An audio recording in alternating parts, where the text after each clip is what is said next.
तुम्हारा शरीर प्रदूषित कर्मों में प्रवृत्त न हो पाए, इस शरीर से सत्कर्म संपादित हो और मन में पवित्र मंथन हो, चित्त में शुद्ध चिंतन हो, तो समझ लेना तुमको जीने की कला आ गई है। दुखेश अनुद विघ्न मनः सुखेश विगत अस्पृहा, बीत राग भय क्रोधा स्थित धी मुनि उच्चते। जिस समय भगवान श्री कृष्ण अर्जुन को स्थित प्रज्ञ के लक्षण समझा रहे थे, कृष्ण कहते हैं, अर्जुन वो व्यक्ति स्थित प्रज्ञ है जो दुख के आने पर भी दुखी नहीं होता। दुख तो भगवान राम के ऊपर भी आए थे, और दुखी होना न होना ये आपके विवेक के ऊपर निर्भर करता है। हार जीत तो सभी नेताओं की होती है, दुखी होना न होना जिसको हार भी दुखी न कर पाए तो समझ लो वो हार कर भी जीता हुआ है। एक दिन उसकी हार में ही जीत का द्वार खुलने वाला है। जिसको हार पीड़ा नहीं दे सकती है, जिसके लिए हार भी सफलता का द्वार है, मुस्कुराता है और हार से भी हारता नहीं है और फिर से तैयारी करता है, वो व्यक्ति एक दिन हार को भी जीत में बदल देता है। इसलिए हार में भी दुखी मत हो।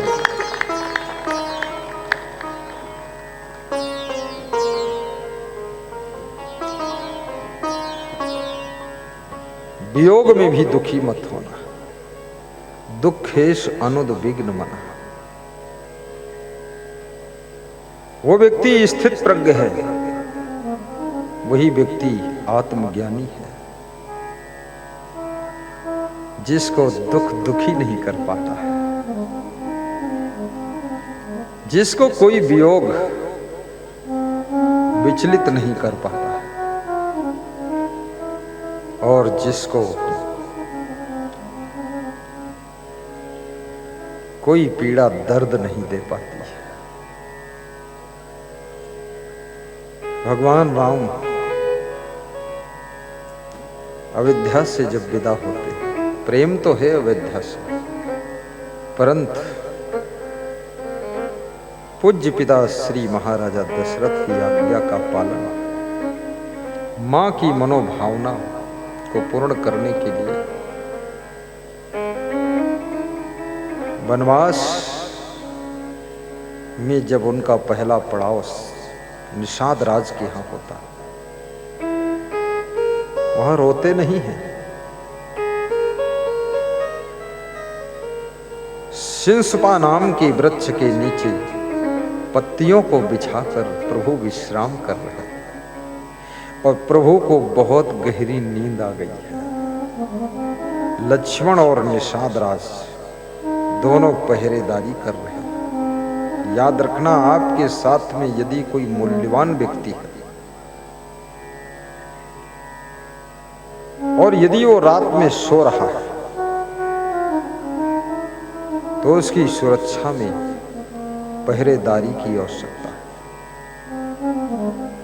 सोना चांदी हीरा जवाहरात मोती की सुरक्षा के लिए थोड़ा सोचने की जरूरत है, लेकिन कबाड़ का लोहा और मिट्टी का ढेला उसकी पहरेदारी की उतना जरूरत नहीं। कुछ लोग भी ऐसे होते हैं जो कबाड़ होते हैं, कहीं पड़े रहे उनको कोई कुछ होने वाला नहीं। लेकिन पूर्व मंत्री श्री लोकेश सिंह जी के सुपुत्र रिंकू भाई भी पधारे हैं। ऐसे व्यक्तियों के लिए पहरेदारी की आवश्यकता है। एक कीमती व्यक्ति है।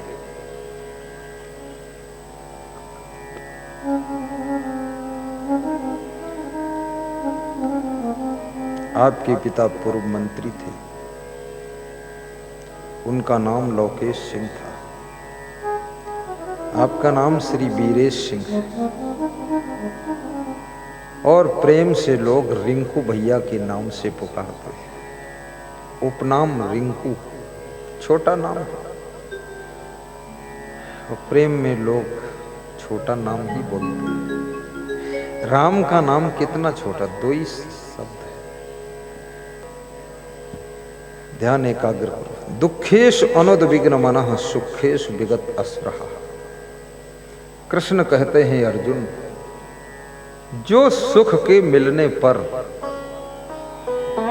जितना सुख मिला है उसी में जो खुश है, सेटिस्फाई है।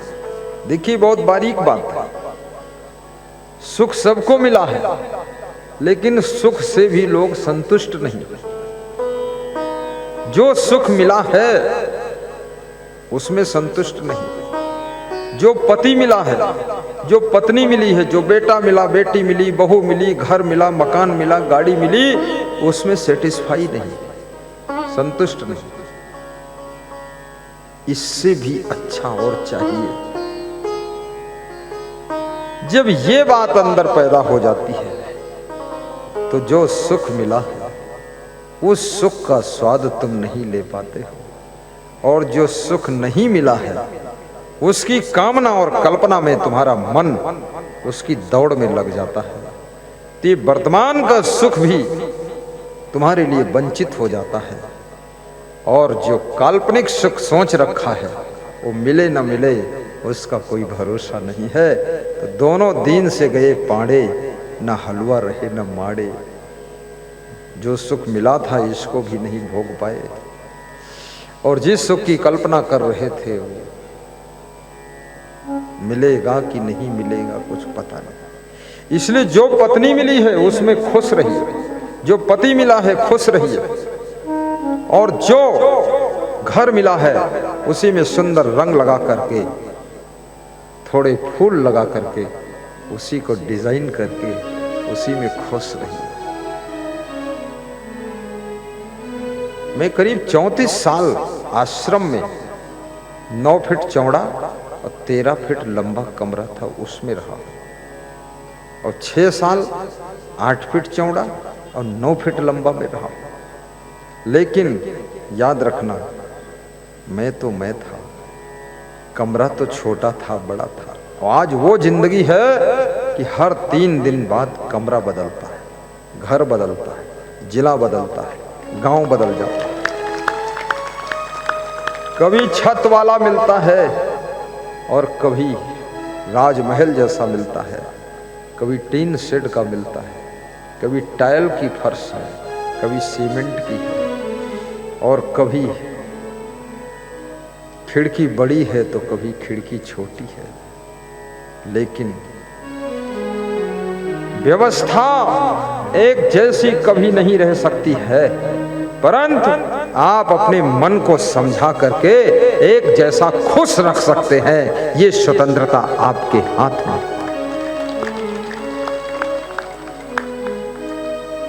कभी गर्मी कभी सर्दी, ये कुदरत के नजारे हैं।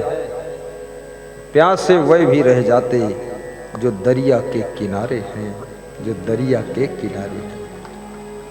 अपनी प्यास को बुझाओ। कभी कभी अपने आप से बात किया करो और स्वयं से कहा करो कि जो मिला है ये बहुत है, जो खो गया है वो मेरा नहीं था, और जो मिलने वाला है वो मेरा भाग्य है,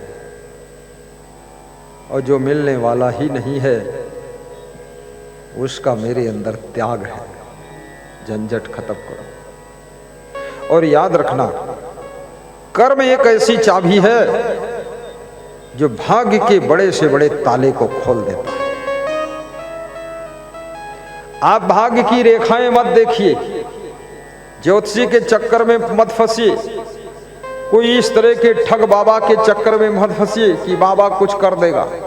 बाबा ढाबा लाबा काबा कुछ नहीं, सिर्फ और सिर्फ महात्मा के पास में जाइए तो इसलिए जाइए कि आपके कर्म को सत्कर्म में डाइवर्ट कर दे, बस इसलिए जाइए। और जिसके कर्म सत्कर्म में परिवर्तन हो जाते हैं उसका भाग्य भी सौभाग्य में बदल जाता है। बोलिए सद्गुरुदेव की जय। जो तुम्हारे स्वभाव को सुधार दे, स्वभाव बदलिए।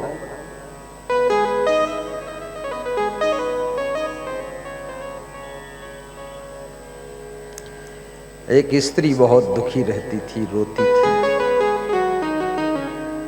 और सबसे यही शिकायत करती थी कि जब हमारे पति जी मिलिट्री में नौकरी करते थे, कभी कभी छुट्टी लेकर आते थे तो मुझको बहुत प्रेम करते थे।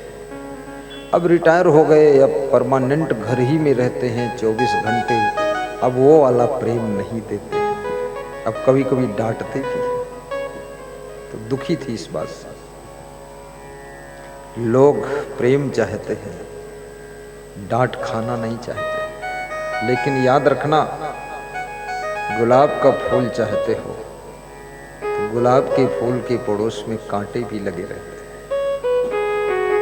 प्रेम जहां होता है ना, वहां थोड़ा अनुशासन भी होता है। और डांटता व्यक्ति उसी को है जिससे ज्यादा प्रेम होता है। जिससे ऊपर ऊपर प्रेम है उसको डांटता नहीं, वो जानता ये तो पहले से टूटा टूटाया है, थोड़ा सा डांट दोगे तो चकनाचूर हो जाएगा, इसलिए चलने दो, खटर पटर जैसा चल रहा। लेकिन जो मजबूत प्रेम रखता है उसी को डांटा जाता है, समझा? तो आपका पति यदि आपको डांट दे तो समझ लेना मजबूत प्रेम हो चुका है, और कभी न डांटे तो समझ लो चकनाचूर वाला।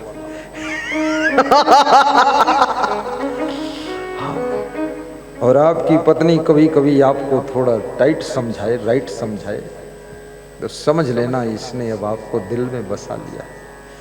और आपकी पत्नी कभी कभी कहे ये कुर्ता उतारिए, उस रंग का पहनिए, इस रंग का पैजामा पहनिए और ये टोपी लगाइए, ऐसा ऐसा बोले, तो समझ लेना अब वो भगवान का ध्यान नहीं करती है, वो अब तुम्हारा ही पूरा ध्यान रखती है।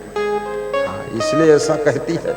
नाराज मत होना कि तिकड़म बताती हो, ये पहनो वो पहनो, हम जो पहन लिए सो पहन लिए, ऐसे बोरा छाप मत बनना, मान लेना, मुस्कुरा देना। हमारे एक संत ने हमको नया कपड़ा ला कर दिया और कहा आज ये नया पहनो गुरुजी। तो हमने कहा क्यों, हमारा तो सब ठीक है। तो बोला आज गुरु पूर्णिमा है, इस दिन नया पहन लीजिए। हमने कहा ठीक है। बोले आगरा के भक्त श्री मुकेश अग्रवाल जी, सत्यम शिवम अग्रवाल जी, विनीता अग्रवाल ने आपके लिए स्पेशल कपड़ा भेजा है कि ये कपड़ा गुरु पूर्णिमा के दिन गुरु जी को पहना देना। कुछ कपड़ा लल्लन तिवारी आजमगढ़ वालों ने, बिक्की बाबा ने भेजा है, तो आप पहन लो गुरु जी इसको। अब वो शिष्य इतना ध्यान रखता है गुरु का, नहीं तो कोई कपड़ा गुरु पहने शिष्य को क्या चिंता है।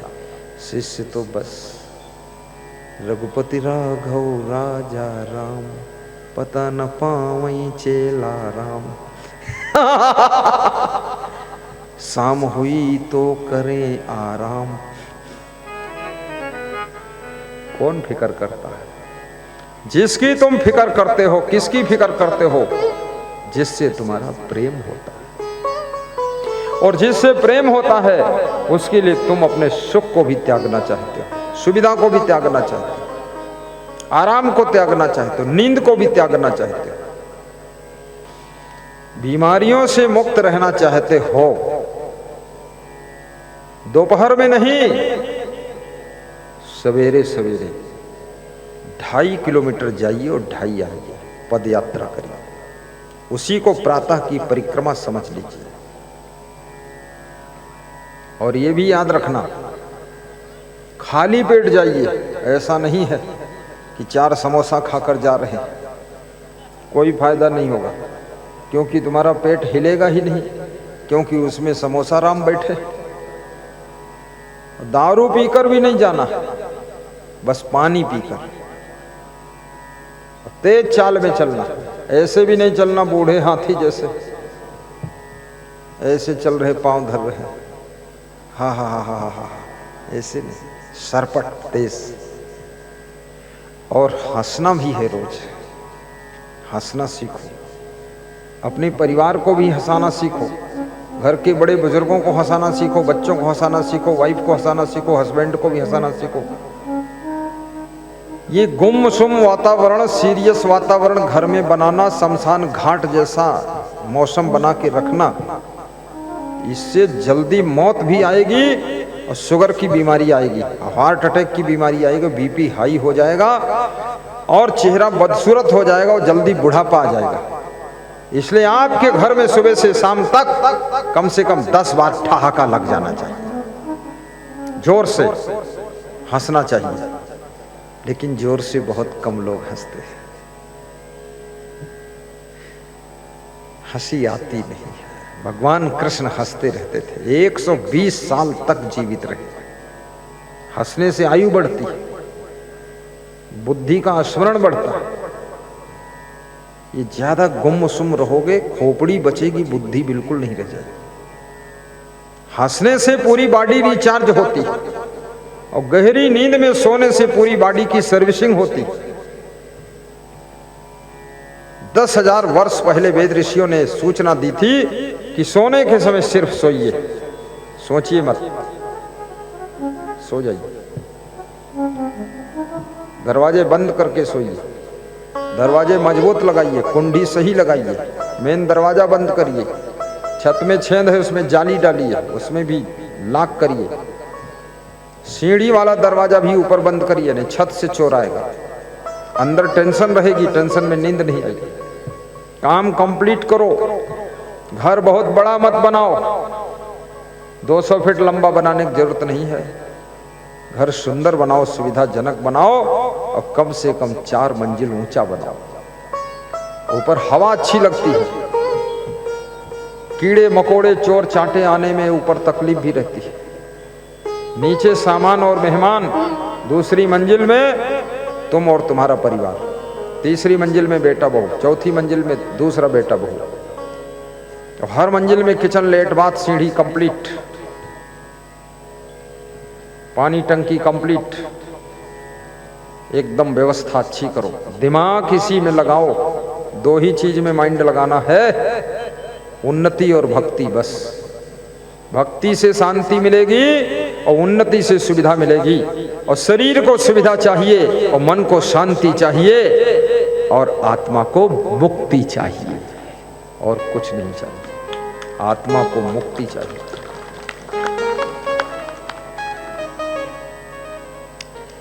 तो मैं आपको कथा सुना रहा था कि एक स्त्री दुखी रहती थी।